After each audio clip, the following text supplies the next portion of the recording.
La historia de la vieja niñera. De Elizabeth Gaskell. Primera parte. Ya sabéis, queridos míos, que vuestra madre era huérfana e hija única, y diría que también sabéis, que vuestro abuelo era clérigo de Westmoreland, lugar donde nací y me crié. Yo era solo una niña de la escuela del pueblo cuando, un día, vuestra abuela fue a preguntar a la maestra si tenía alguna alumna que sirviese para niñera, y me sentí muy orgullosa, os lo aseguro, cuando la maestra me llamó, y explicó lo bien que se me daba la costura, y que era muy seria y muy formal, hija de padres pobres pero muy respetables. Yo pensé que nada me gustaría más, que servir a aquella joven y bella señora, que se ruborizaba al hablar del bebé que iba a tener, y del cual yo habría de ocuparme. Pero creo que esta parte de la historia no os interesa tanto como la que ha de venir después, así que os la contaré ya. Me contrataron, pues, como niñera, y me instalé en la rectoría, antes de que naciese la señorita Rosamund, que era el bebé que yo cuidaría, la que años después se convertiría en vuestra madre. La verdad es que yo tenía bastante poco que hacer con ella al principio, porque no se despegaba de los brazos de su madre, y dormía a su lado toda la noche, pero qué orgullosa me sentía yo, cuando la señorita me la confiaba. Jamás hubo un bebé igual, ni antes ni después, aunque vosotros también habéis sido todos unos niños maravillosos, pero, en cuanto a modales dulces y encantadores, ninguno de vosotros se puede comparar con vuestra madre. Salió a su madre, que era de natural una verdadera dama, una Furnivall, nieta de Lord Furnivall de Northumberland. Creo que vuestra abuela no tenía hermanas ni hermanos, y que se había criado en la familia de milord, hasta que se casó con vuestro abuelo, que era solo un párroco, hijo de un tendero de Carlisle, aunque fuese toda la vida un caballero inteligente y refinado, que trabajó de firme en su parroquia, la cual era muy grande, y se extendía por los páramos de Westmoreland. Cuando vuestra madre, la señorita Rosamund, tenía unos 4 o 5 años, sus padres murieron en cuestión de 15 días, uno tras otro. ¡Qué época tan triste fue aquella! Mi linda señora esperaba otro bebé, cuando mi amo llegó a casa de uno de sus largos recorridos, empapado y cansado, y cogió la fiebre de la que murió, y ella ya no volvió a levantar cabeza, solo vivió para ver muerto a su bebé, y tenerlo sobre su pecho antes de dar el último suspiro. Mi señora me había pedido en su lecho de muerte que no abandonase nunca a la señorita Rosamund, y yo habría seguido a la pequeña al fin del mundo. No habíamos dejado de llorar, cuando llegaron los tutores y albaceas, a arreglar las cosas. Eran Lord Furnivall, el primo de mi pobre y joven señora, y el señor Stwart, el hermano de mi difunto amo, un tendero de Manchester, no tan próspero entonces como lo sería luego, y con muchos hijos que criar. En fin. No sé si fue algo que acordaron ellos, o si fue por una carta que escribió mi señora, en el lecho de muerte a su primo, pero lo cierto es que decidieron que la señorita Rosamund y yo teníamos que ir a Northumberland, a la mansión de los Furnivall. Milord habló, como si hubiese sido deseo de su madre, que la niña viviese con su familia, y como si él no tuviese ningún inconveniente, ya que una o dos personas no suponía nada, en una casa tan grande. Y bueno, aunque no era así, como yo habría querido que se cuidase del futuro de mi inteligente y linda pequeña, que era como un rayo de sol en cualquier familia, por muy grande que fuese, me encantó que toda la gente del valle se quedase admirada, al saber que yo iba a ser la doncella de la señorita en la mansión Furnivall. Pero me equivoqué, creyendo que íbamos a vivir donde vivía milord. La familia había abandonado la mansión Furnivall hacía 50 años o más.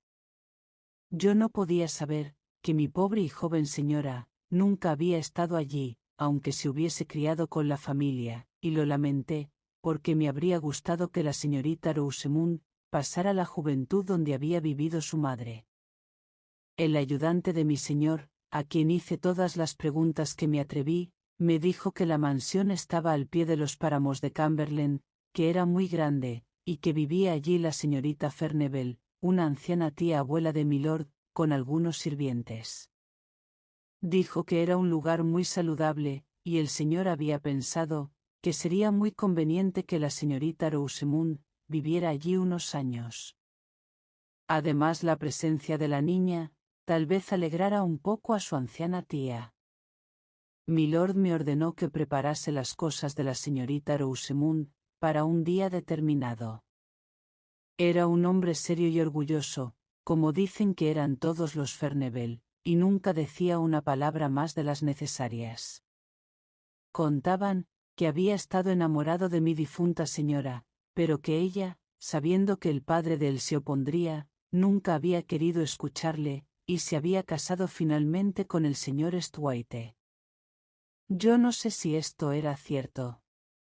Pero, en todo caso, él no se casó nunca. Envió con nosotras a la mansión a aquel ayudante suyo, diciéndole que debía reunirse con él en Newcastle aquella misma noche. Apenas se tomó la molestia de presentarnos a los extraños con los que, a partir de entonces, deberíamos vivir. Parecía tener prisa por deshacerse de nosotras, y sin demorarse partió, dejándonos solas en la vieja casa solariega, a la señorita Rosamund y a mí, dos pobres criaturas indefensas, pues yo todavía no había cumplido los 18 años. Parece que fue ayer cuando llegamos. Habíamos salido de nuestra querida rectoría muy temprano, y habíamos llorado las dos, como si se nos partiera el corazón, aunque viajábamos en el carruaje de milord, que tan impresionante me parecía entonces. Y bueno, bastante después del mediodía, de un día de septiembre, paramos a cambiar de caballos por última vez, en un pueblecito lleno de humo, de carbón y de mineros. La señorita Rosamund se había quedado dormida, pero el señor Henry, el ayudante de milord, me dijo que la despertara, para que viera el parque de la mansión, cuando llegamos. Me daba pena hacerlo, pero obedecí, por miedo a que se quejase de mí, al señor. Habíamos dejado atrás todo rastro de población e incluso de aldeas, y habíamos cruzado las verjas de un parque enorme y agreste, con peñas y el murmullo de arroyos, espinos nudosos y viejos robles, blancos y pelados por los años. El camino subía unas 2 millas, y luego vimos una mansión señorial, rodeada de árboles, tan próximos a ella, en realidad, que en algunas partes, las ramas golpeaban los muros cuando soplaba el viento, y algunas colgaban rotas, como si nadie se cuidase mucho del lugar, ni de podar los árboles y despejar el camino de coches, cubierto de musgo. Solo estaba despejado delante de la casa.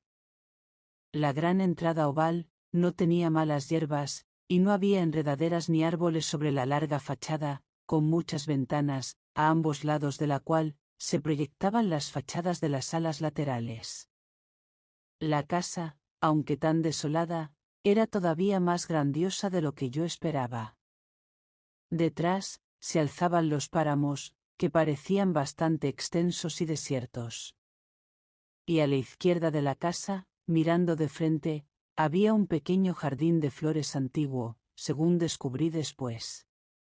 Se entraba a él por la puerta de la parte oeste de la fachada.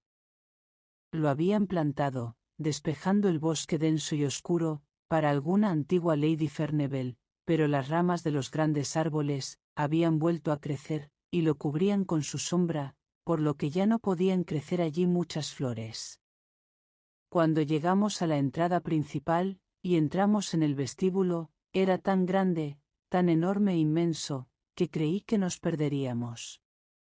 Un candelabro de bronce colgaba del centro del techo, yo no había visto nunca uno, y me quedé mirándolo asombrada. A un lado había una chimenea enorme, tan grande como los muros laterales de las casas en mi tierra, con grandes morillos para sujetar la leña, y delante de ella, unos sofás antiguos enormes. En el extremo oeste del vestíbulo, según se entraba, un órgano enorme ocupaba casi toda la pared, en la que vi una puerta, y enfrente, a ambos lados de la chimenea, también había puertas que daban a la fachada este, pero esas yo nunca las crucé mientras viví allí, así que no puedo deciros lo que había detrás.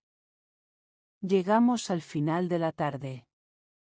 No habían encendido el fuego, y el vestíbulo estaba oscuro y sombrío, aunque no esperamos allí ni un instante. El viejo sirviente que nos había recibido, tras hacer una reverencia al señor Henry, nos llevó por la puerta del otro lado del gran órgano, y luego por varias salas más pequeñas y varios pasillos, hasta el salón de la parte oeste, donde dijo que esperaba a la señorita Furnivall. La señorita Rosamund estaba todo el tiempo muy pegadita a mí, como si se sintiese asustada y perdida en aquel enorme lugar, y no es que yo me sintiese mucho mejor.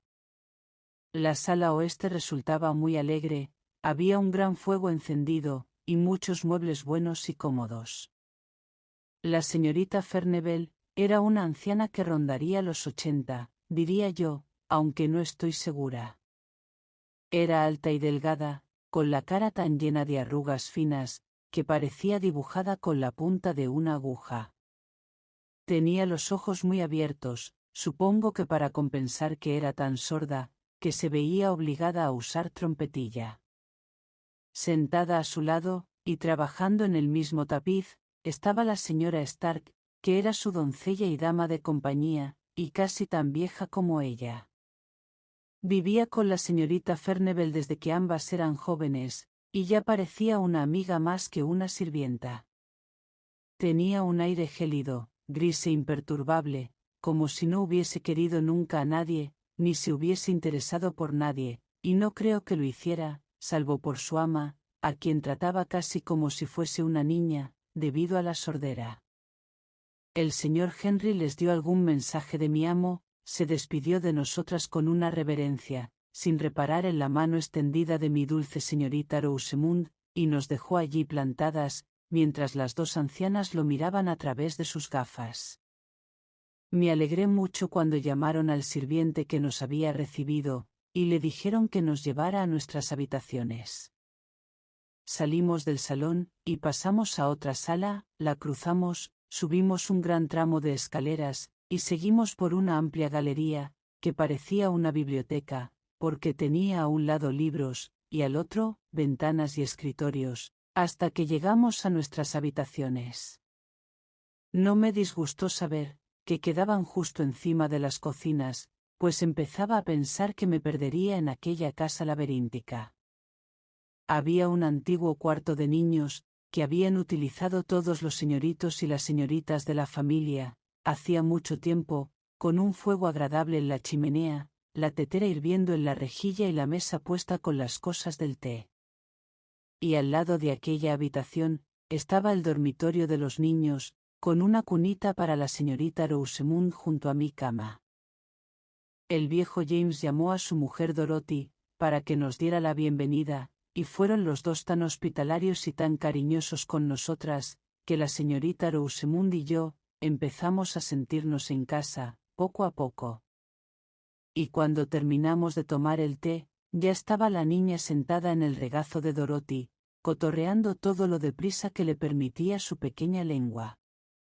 No tardé en enterarme de que Dorothy era de Westmoreland, y eso en cierto modo nos unía a las dos, y no creo que encuentre nunca gente más amable que el viejo James y su mujer. James había vivido casi toda la vida con la familia de mi señor, y creía que no existía nadie tan grande como él. Incluso miraba un poco por encima del hombro a su mujer, porque ella solo había vivido en casa de un labrador, antes de casarse con él. Pero la quería mucho, y no podía por menos. Tenían una sirvienta por debajo de ellos, para hacer todo el trabajo duro. La llamaban Agnes, y ella y yo, James y Dorothy, con la señorita Furnivall y la señora Stark, formábamos la familia, sin olvidar, claro, a mi dulce señorita Rosamund.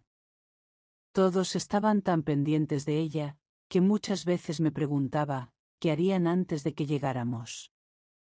La triste y severa señorita Furnivall y la fría señora Stark, se alegraban cuando llegaba ella, gorjeando como un pajarito, jugando y saltando de acá para allá, cotorreando sin parar, con su graciosa y alegre cháchara. Estoy segura de que cuando se iba a la cocina lo lamentaban, aunque eran demasiado orgullosas para pedirle que se quedase con ellas, y les sorprendía un poco aquella preferencia. Como decía la señora Stark, no tenía nada de sorprendente, teniendo en cuenta el linaje de su padre. La casona laberíntica era un lugar fabuloso para la señorita Rosamund.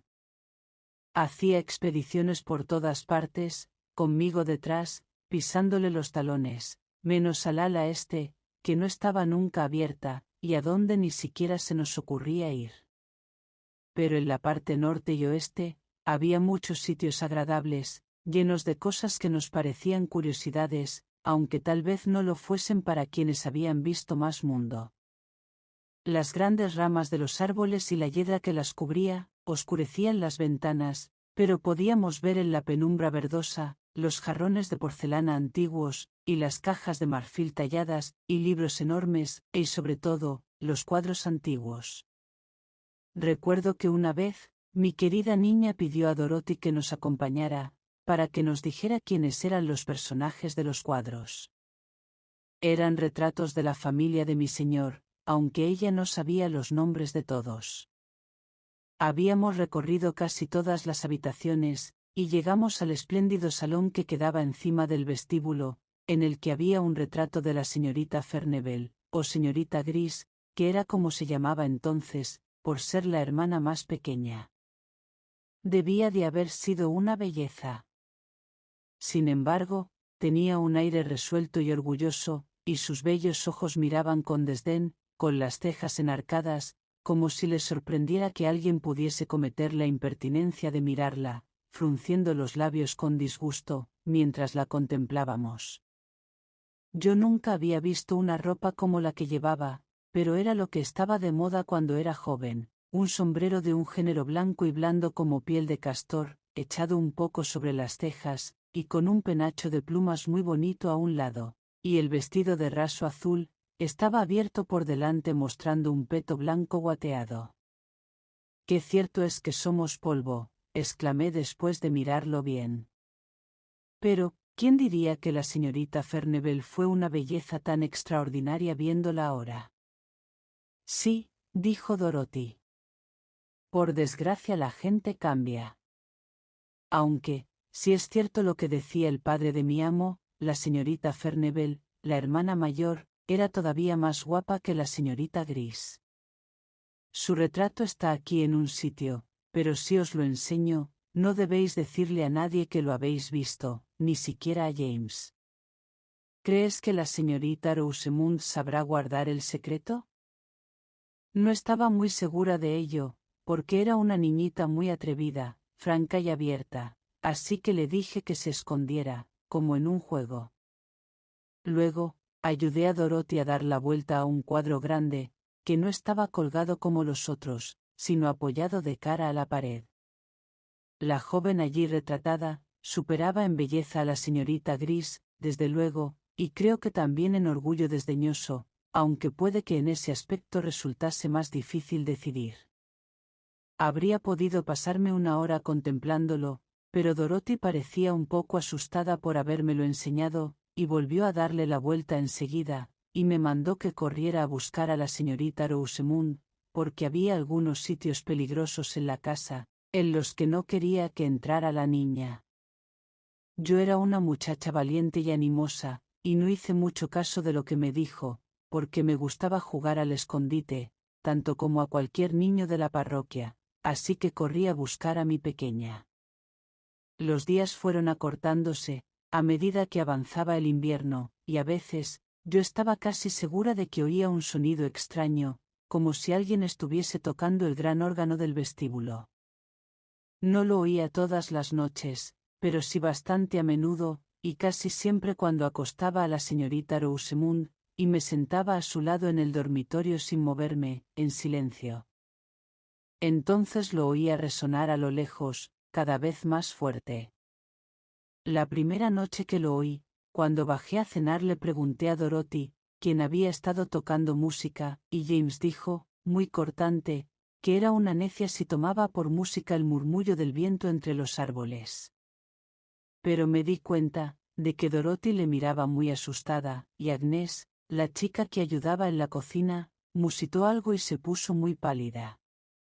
Vi que no les gustaba la pregunta, así que decidí guardar silencio, hasta estar a solas con Dorothy, porque sabía que, entonces, podría decirme muchas cosas.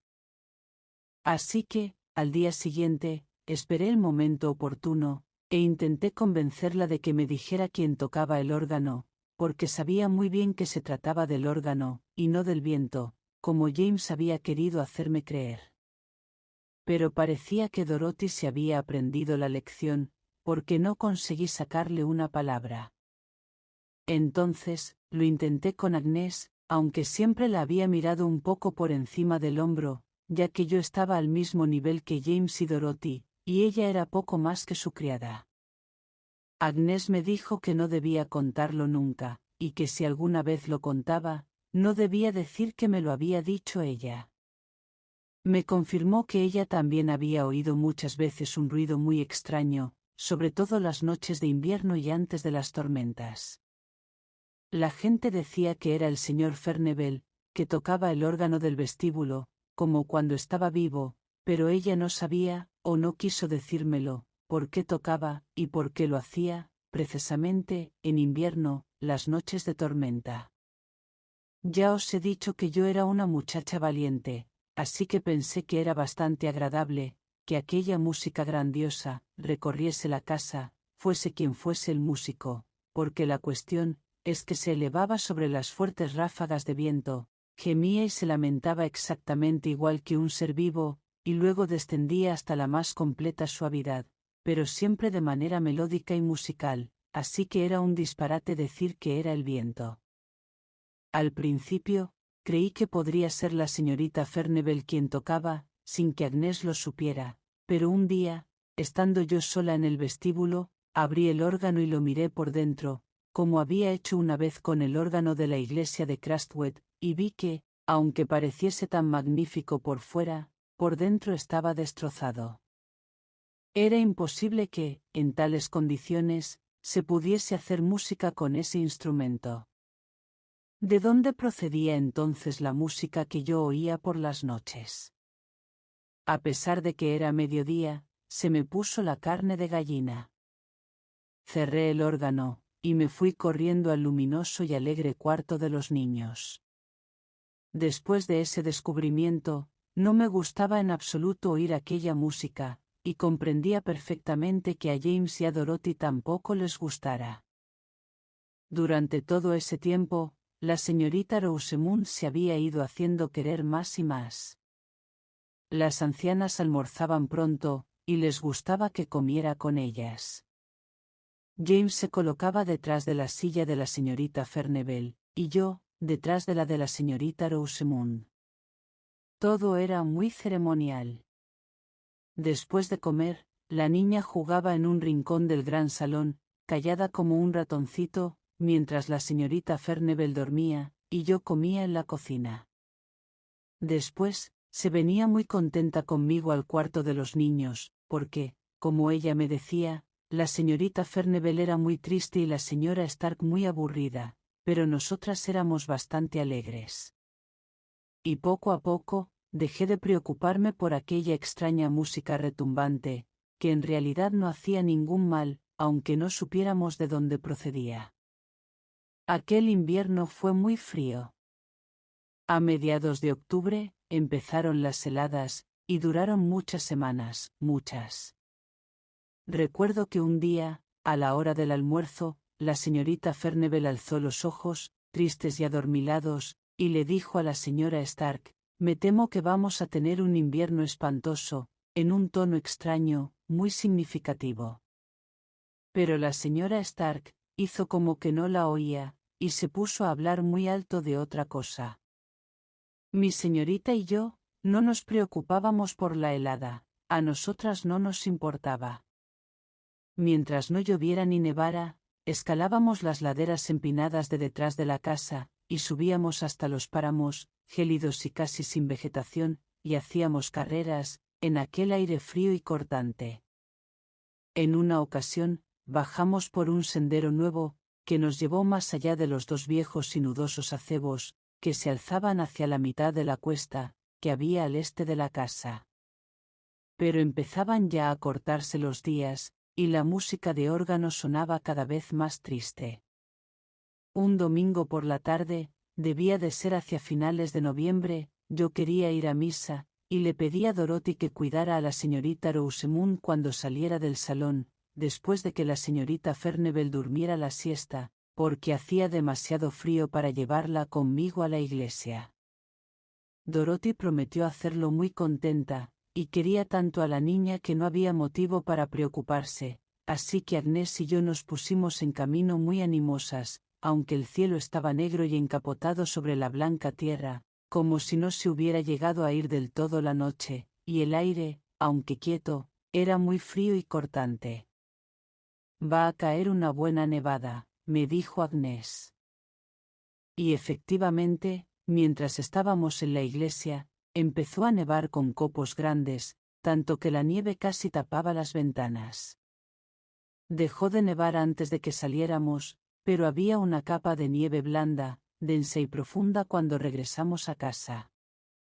Antes de llegar, salió la luna, y creo que estaba más claro entonces, con la luna y con el blanco deslumbrante de la nieve, que cuando habíamos ido a la iglesia, entre las 2 y las 3 de la tarde.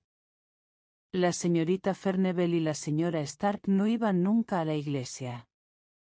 Solían rezar juntas, a su modo lúgubre y silencioso. Parecía que el domingo se les hacía muy largo, sin poder ocuparse en su bordado.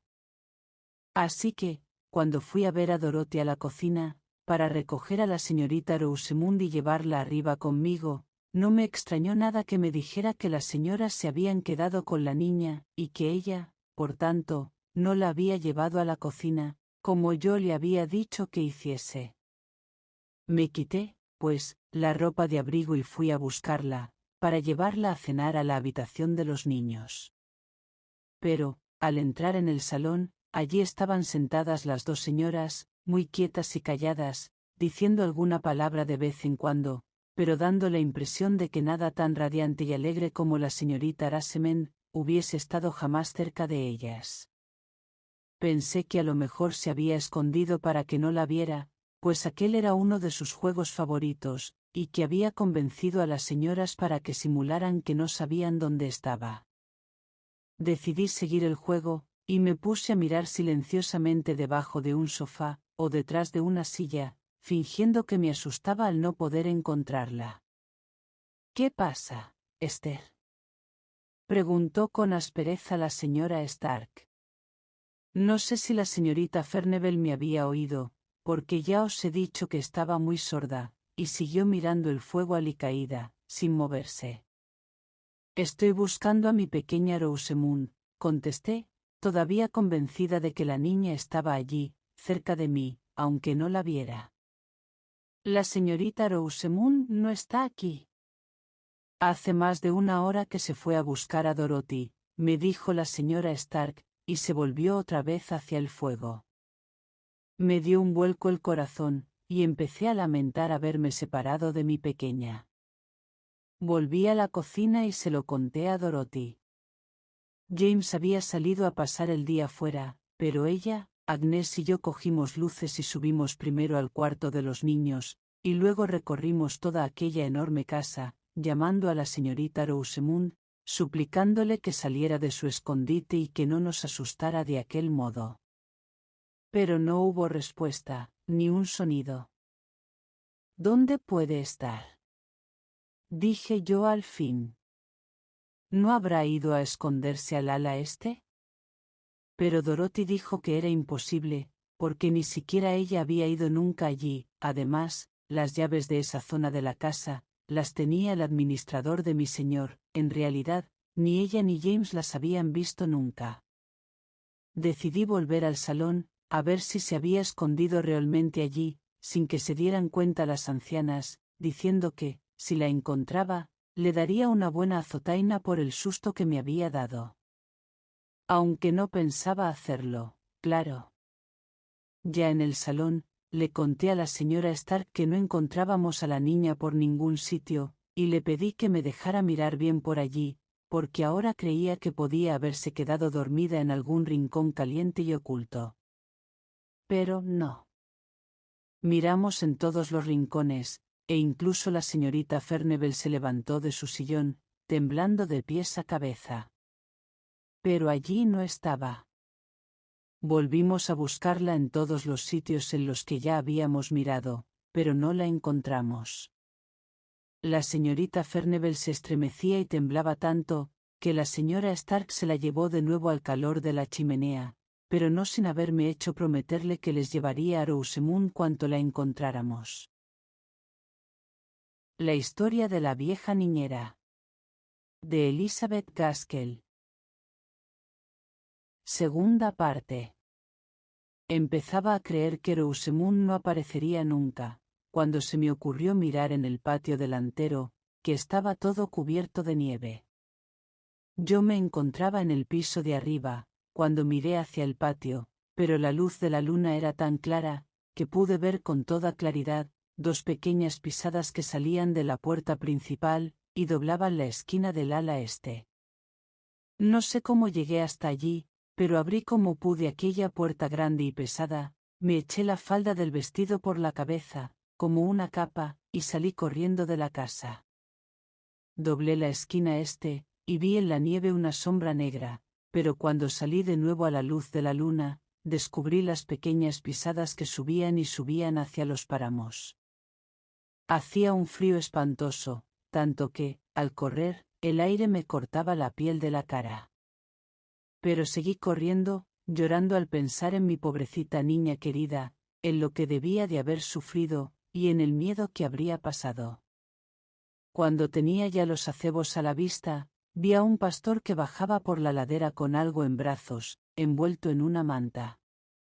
Me preguntó a gritos si había perdido a una niña, y al ver que el llanto me impedía hablar, vino hacia mí, y vi a mi niñita, inmóvil, pálida y rígida en sus brazos, como si estuviera muerta. El hombre me explicó, que había subido a los páramos a recoger las ovejas, antes de que cayera el intenso frío de la noche, y que debajo de los acebos, negras señales en la ladera, donde no había más vegetación en millas a la redonda, había encontrado a mi señorita Rosamund, mi reina, mi niñita, rígida y fría, en el terrible sueño que causa la helada. ¡Qué alegría, y cuántas lágrimas derramé, al volver a tenerla junto a mí! No dejé que la llevara el pastor, sino que la tomé entre mis brazos, bien envuelta en la manta, y la estreché contra mi pecho y mi corazón, y sentí que la vida volvía, poco a poco, a sus pequeños y tiernos miembros. Pero, cuando llegamos a la casa, aún no había recuperado el conocimiento, y yo no tenía ánimo siquiera para hablar. Entramos por la puerta de la cocina.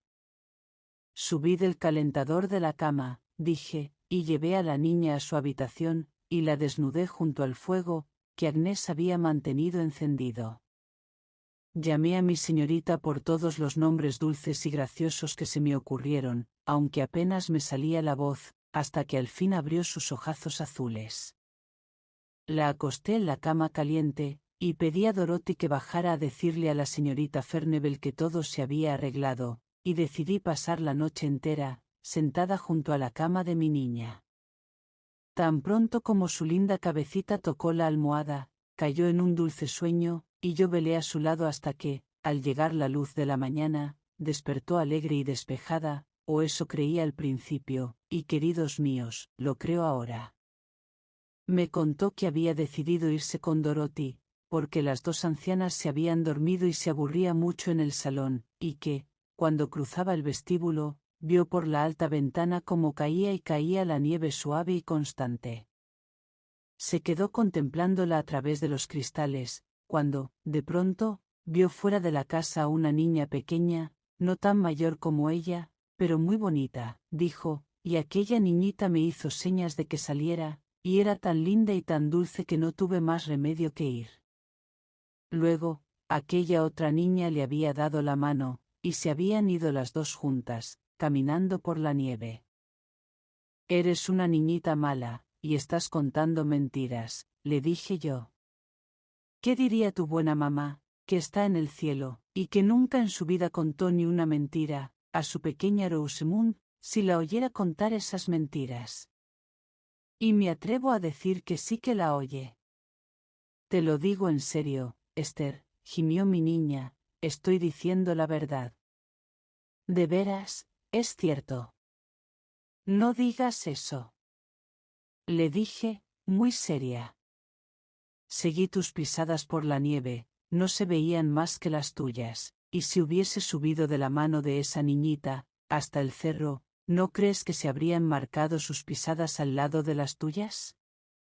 ¿Y yo qué culpa tengo de que no se marcaran, querida Esther?, dijo ella, llorando. No le miré los pies en ningún momento, pero me apretaba la mano muy fuerte con su manita, y la tenía muy, muy fría. Me llevó por el camino del páramo, hasta los acebos, y allí vi a una señora gimiendo y llorando. Pero dejó de llorar en cuanto me vio, y sonrió muy orgullosa y radiante, me sentó en su regazo y empezó a acunarme para que me durmiera, y es lo que pasó, Esther. Es la pura verdad, y mi querida mamá que está en el cielo lo sabe. Dijo las últimas palabras llorando, por lo que pensé que tenía fiebre, y fingí creerla, porque ella volvía a aquella historia una y otra vez, y siempre contaba lo mismo. Al fin, Dorothy llamó a la puerta, con el desayuno de la señorita Rosamund, y me dijo que las señoras estaban abajo en el comedor, y que querían hablar conmigo. Habían estado las dos en el dormitorio de la niña, la noche anterior, pero después de que se durmiese la señorita Rosamund, y no habían hecho más que mirarla, sin hacerme ninguna pregunta. Me echarán una bronca, me decía, mientras iba por la galería norte. Pero me armé de valor y pensé, pero yo la dejé con ellas, a su cuidado, y son ellas las que tienen la culpa, por no haberse dado cuenta de que se marchaba, y por no vigilarla. Así que entré sin acobardarme, y expliqué mi historia. Se lo conté todo a la señorita Furnivall, gritándoselo al oído. Pero, cuando mencioné a la otra niñita que estaba fuera en la nieve, que llamaba a mi señorita y la tentaba a salir, y que había subido con ella hasta el acebo, donde estaba la bella señora, alzó los brazos, sus viejos brazos marchitos, y gritó: «Oh, Dios mío, perdóname. Ten piedad». La señora Stark la sujetó, sin ningún miramiento, me pareció, pero ella se zafó de la señora Stark y me dijo, advirtiéndome y ordenándome, en una especie de arrebato: «Esther, que no se acerque a esa niña. La arrastrará a la muerte. Esa niña malvada. Dile que es una niña mala y perversa». La señora Stark me mandó salir del comedor, cosa que hice de inmediato sin hacerme de rogar. Pero la señorita Furnivall seguía gritando: «Ten piedad. ¿Es que nunca vas a perdonar? Hace ya tanto tiempo». Me sentía muy preocupada después de aquello. No me atrevía a dejar a la señorita Rosamund, ni de noche ni de día, por miedo a que desapareciera otra vez, por una u otra fantasía, y sobre todo porque había llegado a la conclusión, por la forma extraña en que la trataban, de que la señorita Furnivall estaba loca, y me daba miedo que se cerniese algo así sobre mi niñita querida, que fuese cosa de familia, ya sabéis. La gran helada seguía sin parar, y cuando la noche era más tormentosa de lo habitual, entre las ráfagas, y atravesando el viento, oíamos claramente el sonido del gran órgano, tocado por unas manos invisibles. Fuese a donde fuese la señorita Rosamund, yo la seguía, pues mi amor por ella, mi linda huérfana desvalida, era más fuerte que el miedo que me daba aquel sonido, grandioso y terrible. Además, me correspondía a mí, procurar que estuviese alegre y contenta, como correspondía a su edad. Así que jugábamos las dos, e íbamos siempre juntas a un sitio y a otro, a todas partes, porque no me atrevía a perderla de vista otra vez, en aquella gran casona laberíntica. Y sucedió entonces que, una tarde, poco antes del día de Navidad, estábamos las dos jugando en la mesa de billar del gran salón, aunque no supiéramos la forma correcta de jugar, pero a mi niña le gustaba echar a rodar las lisas bolas de marfil, con sus lindas manitas, y a mí me gustaba hacer lo que ella le agradase. Poco a poco, sin que nos diésemos cuenta, fue haciéndose de noche en la casa, aunque todavía había luz fuera, y yo estaba pensando llevarla de nuevo a su habitación, cuando, de pronto, ella gritó: «Mira, Esther. Mira.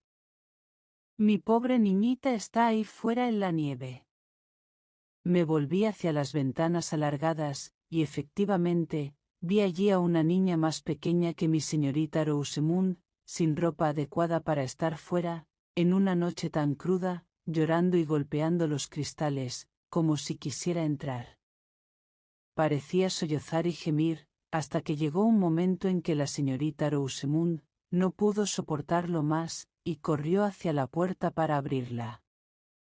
Justo entonces, de repente, retumbó el gran órgano, tan fuerte y atronador, que me hizo temblar. Y mi miedo fue aún mayor, cuando caí en la cuenta de que, a pesar de la quietud de aquel tiempo mortalmente frío, yo no había oído el ruido de las manitas, golpeando los cristales, y que, aunque la había visto gemir y llorar, no había llegado a mis oídos el sonido de su voz. No sé si pensé todo esto en aquel mismo instante. El ruido del gran órgano me había dejado desconcertada. Lo único que sé es que alcancé a la señorita Rosamund antes de que abriera la puerta del vestíbulo, y me la llevé, pataleando y chillando, a la gran cocina iluminada, donde estaban Dorothy y Agnes, ocupadas con sus pastelillos de Navidad. «¿Qué le pasa a mi tesoro?», gritó Dorothy, cuando entré con la señorita Rosamund, que lloraba desconsolada. «No me deja abrir la puerta para que entre mi niñita, y se morirá, si pasa la noche en los páramos». «Eres mala y cruel», dijo Rosamund, abofeteándome, pero habría podido pegarme más fuerte, porque yo había visto una expresión de pánico en la cara de Dorothy, que me había helado la sangre. «Cierra bien la puerta de atrás de la cocina, y echa el cerrojo», le dijo Agnes. No añadió nada más, me dio uvas pasas y almendras, para tranquilizar a la señorita Rosamund, pero ella seguía sollozando por la niña de la nieve, y no quiso probar aquellas golosinas. Siguió llorando en la cama, hasta que se durmió al fin, por lo que di gracias a Dios. Entonces bajé a la cocina, y le dije a Dorothy que había decidido llevarme a la niña a Pletwaite, a casa de mi padre, donde podríamos vivir en paz, aunque lo hiciésemos más humildemente. Le confesé que ya me había asustado bastante lo del órgano, pero que ya no estaba dispuesta a soportarlo más, después de haber visto yo también a aquella niñita llorando, elegantemente vestida, como no podía vestir ninguna niña de los alrededores, llamando y aporreando los cristales para entrar, pero sin que se oyese sonido alguno. La señorita Rosamund había identificado a aquella niña, como la misma que la había arrastrado afuera en plena nevada, y que casi la conduce a la muerte. Dorothy sabía que todo esto era verdad, y mientras yo hablaba, vi que cambiaba de color una o dos veces. Cuando acabé de hablar, me dijo que no creía que pudiese llevarme a la señorita Rosamund, porque era pupila de mi señor, y yo no tenía ningún derecho sobre ella. Por otra parte, ella no me creía capaz de marcharme y dejar a la niña a la que tanto quería, solo por unos ruidos y unas visiones, que no podían hacerme ningún daño, y a los que todos ellos habían acabado acostumbrándose. Yo estaba tan furiosa y asustada, que no podía dejar de temblar, y le dije a Dorothy que ella sabía lo que significaban aquellas visiones y aquellos ruidos, porque tal vez hubiese tenido algo que ver con la niña fantasma, cuando estaba viva. Y tanto le insistí, que acabó contándome todo lo que sabía. Pero hubiese preferido no saberlo, porque me asusté todavía más. Me dijo que le habían contado la historia unos viejos del vecindario, que aún vivían cuando ella era recién casada, cuando la gente todavía iba a la casa a veces, antes de que tuviera mala fama entre los campesinos. Lo que le habían contado, cierto o no, fue lo siguiente: el señor Furnivall tenía 2 hijas, la señorita Gris y la señorita Maud, la mayor y, por tanto, heredera. Al señor le consumía el orgullo, no había hombre más soberbio y arrogante en el mundo, y sus hijas eran iguales que él. Nadie era lo bastante bueno para casarse con ellas, aunque tenían muchos pretendientes donde elegir, porque eran las beldades de su época, como yo había visto por los retratos del salón. Pero, como dice el proverbio, la soberbia acabará abatida, y aquellas 2 bellezas altivas se enamoraron del mismo hombre, que no era más que un músico extranjero, al que su padre había hecho venir de Londres, para que tocara con él en la mansión. Porque el señor amaba la música, por encima de todas las cosas, salvo a sí mismo. Sabía tocar casi todos los instrumentos conocidos, y era una cosa extraña, porque la música no ablandaba su duro carácter. Era un viejo fiero y adusto que, según decían, le había destrozado el corazón a su pobre esposa, con su crueldad. Estaba loco por la música, y dispuesto a pagar lo que fuese por ella. Consiguió así que viniese aquel extranjero, un hombre que hacía una música tan bella, que decían que hasta los pájaros dejaban de cantar en los árboles para escucharla. Y, poco a poco, aquel extranjero consiguió tanto ascendiente sobre el señor, que no había año que éste no le hiciese venir, y fue él quien hizo traer de Holanda el gran órgano, e instalarlo en el vestíbulo, y quien enseñó al señor a tocarlo. Pero sucedía a menudo que, mientras Lord Furnivall no pensaba más que en su excelente órgano y en su música, el extranjero se dedicaba a pasear por el bosque con las señoritas, unas veces con la señorita Maud y otras con la señorita Gris. La señorita Maud ganó la prueba y se llevó el premio, si puede decirse así, y el músico y ella se casaron, sin que nadie lo supiese.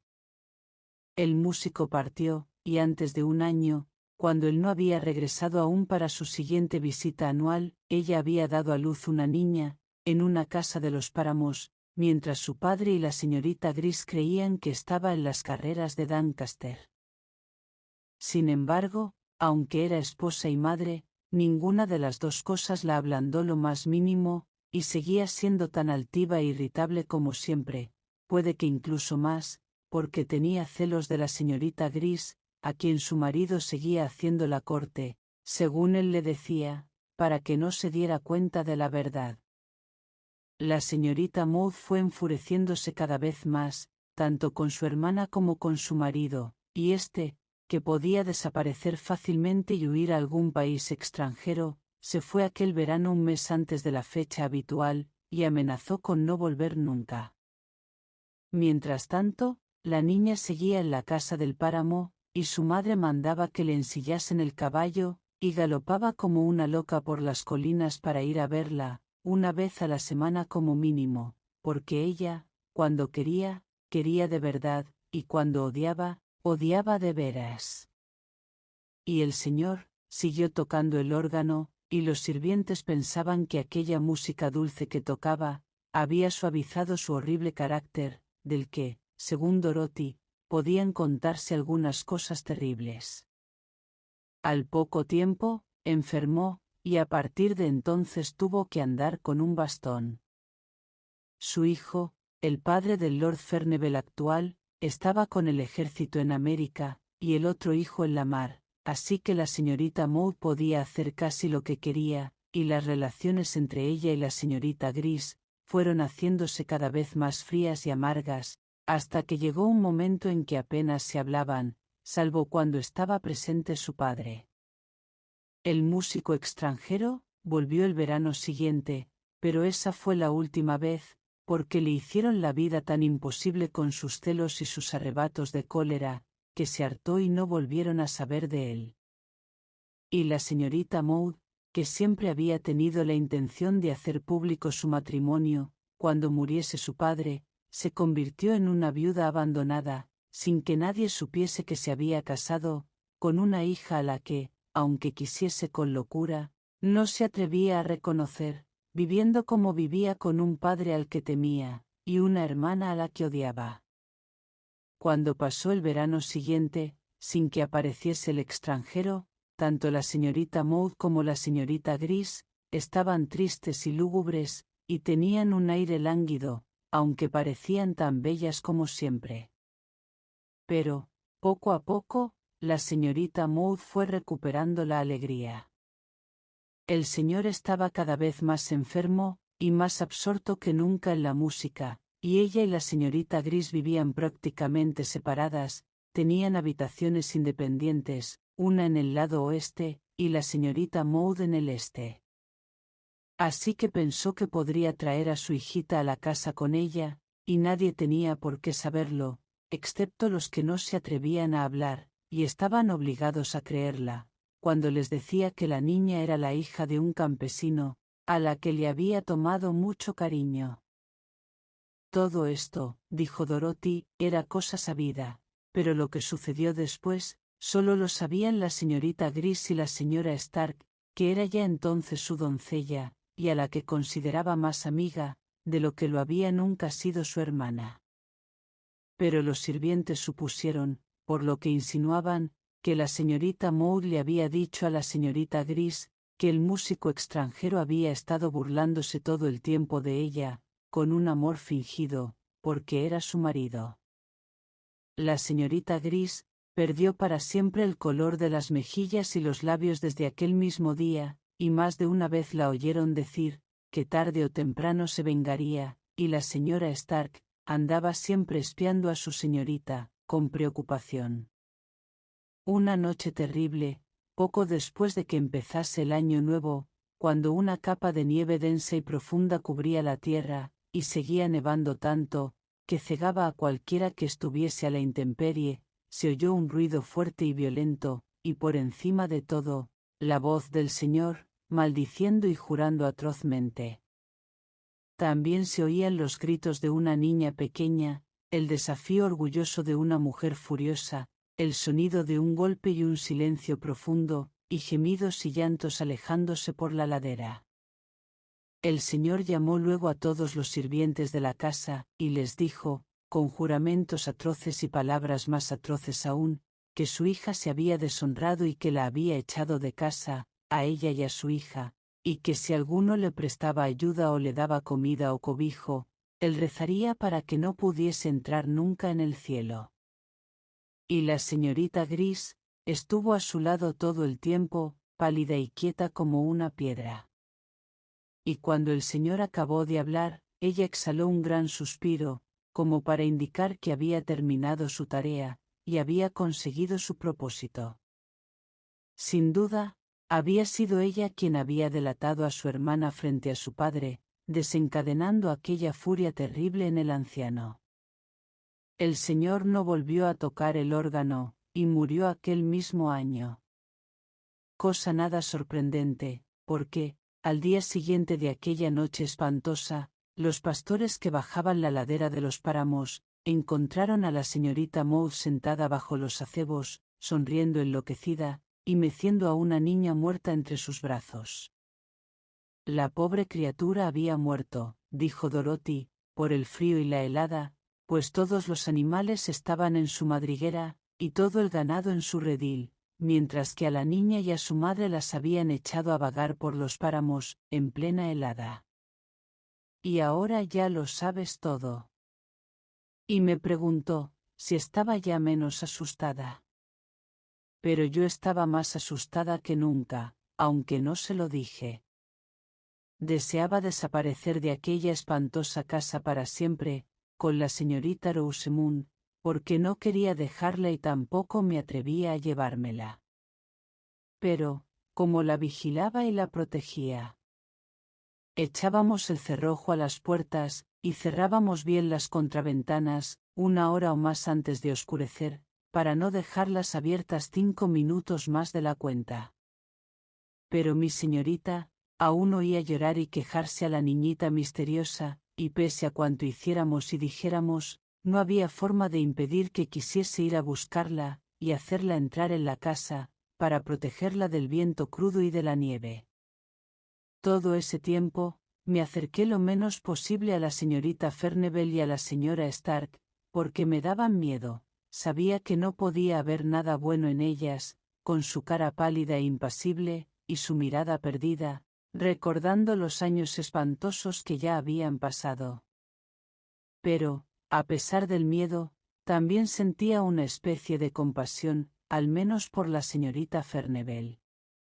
Ni siquiera los que han caído en el infierno pueden tener una expresión más desesperada de la que se veía siempre en su rostro. Al final, me daba tanta pena, nunca decía nada más que lo que se le sacaba a la fuerza, que recé por ella, y enseñé a la señorita Rosamund a rezar por alguien que había cometido un pecado mortal. Pero la niña, cuando llegaba a esas palabras, mientras rezaba arrodillada, aguzaba el oído, se levantaba de pronto, y decía: «Oigo llorar y gemir a mi niña, y está muy triste. Déjala entrar o se morirá». Una noche, justo después de que llegase por fin el día de Año Nuevo, y el largo invierno comenzara a remitir, tal como yo esperaba, oí sonar 3 veces la campanilla del salón del ala oeste, que era la señal de llamada para mí. Pero no estaba dispuesta a dejar sola a la señorita Rosamund, por muy dormida que estuviera, pues esa noche, el señor había estado tocando el órgano más frenético que nunca, y yo temía que mi niña querida despertara, y oyera a la niña espectral. Yo había cerrado muy bien las ventanas para impedirlo. La saqué de la cama, la envolví en la ropa que encontré más a mano, y bajé con ella hasta el salón, donde estaban las señoras bordando como siempre. Alzaron la vista cuando entré, y la señora Stark preguntó, muy sorprendida, por qué había sacado de la cama caliente a la señorita Rosamund. Empecé a susurrar que no quería dejar sola a mi señorita, porque me daba miedo que la tentara a salir aquella niña extraña de la nieve, mientras yo no estaba, pero ella me interrumpió, y dirigiendo una mirada a la señorita Furnivall, me dijo que la señora quería que deshiciese una labor que ella había hecho mal, y que ninguna de las dos veía bien para deshacerla. Así que dejé con cuidado a mi niña en el sofá, y me senté en un taburete a su lado, armándome de valor, mientras oía el viento que arreciaba y aullaba. La señorita Rosamund dormía profundamente, por más que soplara el viento, y la señorita Furnivall no dijo una palabra, ni se volvió a mirar cuando las ráfagas sacudían con furia las ventanas. De pronto, se levantó cuan alta era y alzó una mano, como si nos pidiese que escucháramos. «Oigo voces», dijo. «Oigo gritos terribles. Oigo la voz de mi padre». Y justo en ese momento despertó sobresaltada mi niña. «Mi niñita está llorando, como llora». Intentó levantarse para ir hacia ella, pero se le enredaron los pies en la manta y la agarré, porque había empezado a ponérseme la carne de gallina con aquellos ruidos que ellas oían, aunque nosotras no pudiésemos captar ningún sonido. Poco después, sin embargo, se volvieron claramente audibles y cobraron fuerza, hasta hacerse ensordecedores. Ahora, también nosotras oíamos voces y gritos, y ya no el viento invernal que rugía fuera. La señora Stark me miró y yo la miré a ella, pero no nos atrevimos a hablar.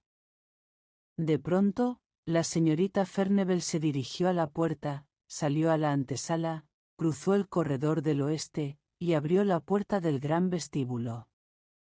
La señora Stark la siguió, y yo no me atreví a quedarme sola, aunque casi se me había parado el corazón, del miedo que tenía.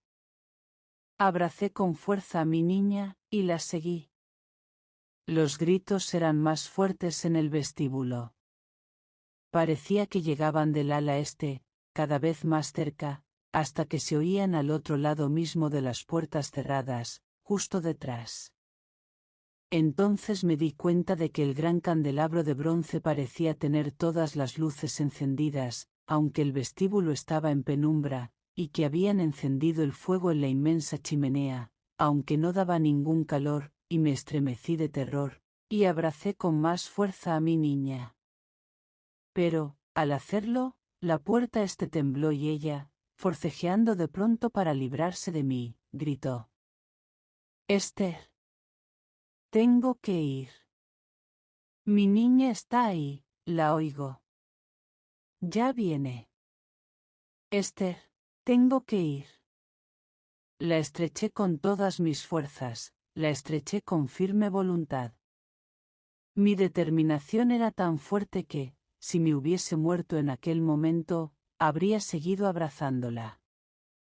La señorita Furnivall escuchaba, sin prestar ninguna atención a mi niña, que había conseguido bajar al suelo y a la que yo, ahora de rodillas, sujetaba el cuello con ambos brazos, mientras ella seguía llorando y forcejeando para soltarse.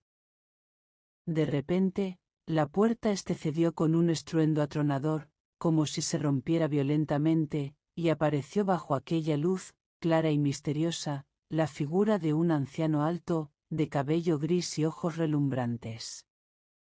Empujaba, con incesantes ademanes de aborrecimiento, a una mujer bella y adusta, con una niña agarrada a su vestido. «Oh, Esther», gritó la señorita Rosamund. «Es la señora de los acebos, y mi niña está con ella». «Esther. Déjame ir con ella, me piden que vaya. Tengo que ir». Parecía casi convulsa por los esfuerzos que hacía para soltarse, pero yo la sujetaba cada vez más fuerte, tanto que me daba miedo hacerle daño, pero antes eso que dejar que se fuese con aquellos fantasmas espantosos. Estos pasaron hacia la gran puerta del vestíbulo, donde los vientos aullaban, buscando voraces su presa, pero antes de llegar, la señora se volvió, y vi que desafiaba al anciano, con un desprecio feroz y altivo, pero luego tembló, y a continuación alzó los brazos, en un gesto desesperado y conmovedor, para salvar a su niñita de un golpe del bastón, con que la amenazaba él. Y la señorita Rosamund se debatía como si la dominara una fuerza mayor que la mía, retorciéndose en mis brazos y gimiendo, aunque estaba casi desfallecida, la pobre. «Quieren que vaya con ellas a los páramos, me arrastran hacia ellas». Pero se desmayó al ver alzarse el bastón, y di gracias a Dios por ello. Justo en ese momento, cuando el anciano alto, con el pelo agitado como por la ráfaga de un viento feroz, iba a golpear a la niña encogida, la señorita Furnivall, la anciana que estaba a mi lado, gritó: «Padre, perdona a la niña inocente». Y en ese momento preciso vi, todos lo vimos, que tomaba forma otro fantasma, y se perfilaba en la luz azulada y nebulosa que llenaba el vestíbulo. No lo habíamos visto hasta entonces, era otra dama que estaba al lado del anciano, con una expresión de odio implacable y desprecio triunfal. Era muy hermosa, llevaba un sombrero blanco y liso, echado sobre la frente altiva, y tenía los labios rojos fruncidos con desprecio. Vestía una bata abierta de raso azul. Yo había visto antes aquella imagen. Era el retrato de la señorita Furnivall en su juventud. Los terribles fantasmas avanzaron, sin hacer caso de la súplica desesperada de la anciana señorita Furnivall, y el bastón alzado cayó sobre el hombro derecho de la niñita y la hermana pequeña miraba pétrea y mortalmente serena. Pero en ese momento las luces tenues, y el fuego que no daba calor, se apagaron solos y la señorita Furnivall cayó a nuestros pies, fulminada por un ataque. La llevaron a la cama, de la que no volvería a levantarse. Se quedó echada con la cara hacia la pared, murmurando en voz baja, pero sin dejar de hacerlo un instante: «Lo que se hace en la juventud, no se puede deshacer después. Lo que se hace en la juventud, no se puede deshacer después». Al cabo de unos días, la señorita Furnivall murió. Tras aquella noche terrible, Ya nunca más volvió a sonar la música de órgano en la casa, ni mi señorita Rosamund volvió a escuchar la llamada de aquella pobre niñita. A partir de entonces, pareció que la paz había descendido, por fin, sobre todos nosotros, sobre los vivos y sobre los muertos. Fin.